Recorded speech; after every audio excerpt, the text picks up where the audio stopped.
D'accord. Alors, Yves, on connaît bien Mélène. On connaît qu'il y a des formations hospitalières tout à côté, il y a des écoles, il y a des familles même qui vivent dans cet environnement-là.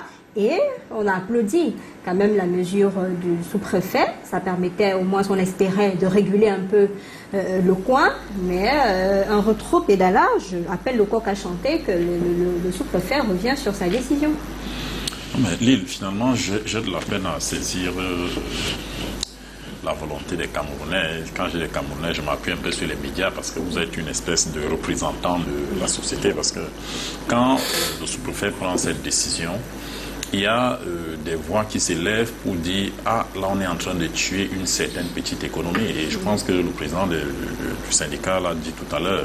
Il y a des Camerounais qui vivent d'un certain nombre d'activités de ce côté-là. Et vraiment, 30 jours, ça paraissait très long.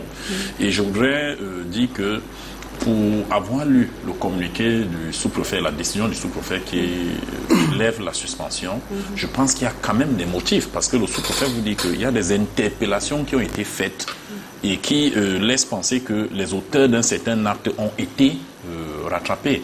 Alors, si on a pris une mesure, parce qu'il y a eu un problème quelque part, et qu'on arrive à mettre la main sur les principales personnes qui ont causé le fait, en réalité, pourquoi est-ce qu'on doit la prolonger? Je pense que l'autorité administrative, par rapport au retour de terrain, a pensé d'une part aux acteurs de cette petite économie, d'autre part à cette population, parce que dites-vous bien que quand ces lieux ferment pour des problèmes que nous avons, il se crée encore plus d'obscurité et donc plus de danger. C'est-à-dire que parfois, il y a des carrefours ici où la sécurité tient au fait qu'ils sont fréquentés. Mais c'est grave ce que vous voyez, dites. non, c'est pas grave. C'est-à-dire que si vous arrivez, par exemple, je vous prends un cas. Les urbains doivent être électrifiés. Je vous prends un cas. Bon, malheureusement, c'est pas ça.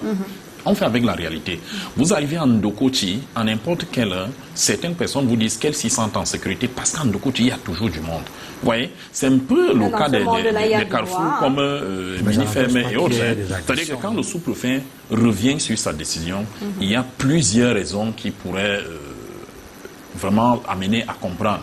Maintenant, vous avez évoqué un cas tout à l'heure et j'ai aimé particulièrement la réponse de Hervé, quand on parle de la prostitution, il vous a dit que, oui Philippe, je m'excuse, il vous dit que en réalité, dans les grandes métropoles du monde, malheureusement, ces choses-là sont présentes. On a beau les combattre, on a beau essayer de les faire reculer, mais connaissant nos habitudes humaines, connaissant les habitudes de la ville, on a de la peine à les éradiquer comme vous les mettez. Et là, je me demande si vous n'êtes pas dans une espèce d'angélisme, parce que nous dit qu'on va les éradiquer.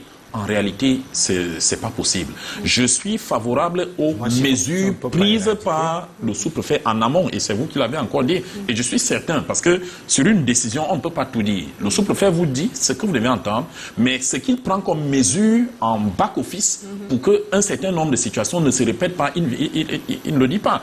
Et ça, ce sont les agents des forces de l'ordre. Et je pense que même les tenanciers des débits de boissons et autres, vous devez être soumis à des mesures de sécurité préalables. C'est-à-dire que vous-même, vous prenez un certain nombre de mesures pour que certaines choses ne se passent plus. J'ai suivi chez certains de vos confrères un reportage hier dans cette zone. Quand je dis que le noir, l'absence, le vide concret peut favoriser d'autres crimes.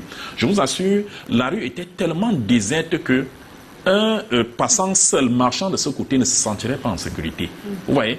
En réalité, il y a toutes ces choses qui concourent à la décision du sous-préfet et qui font que on ne peut pas asphyxier des Camerounais pendant 30 jours. Maintenant, est-ce que la levée signifie encourager la débauche? Parce que je vous vois déjà venir, je vois mes amis venir. Voilà. Est-ce que c'est encourager la débauche? C'est un autre débat. Voilà, c'est un autre débat. Est-ce que finalement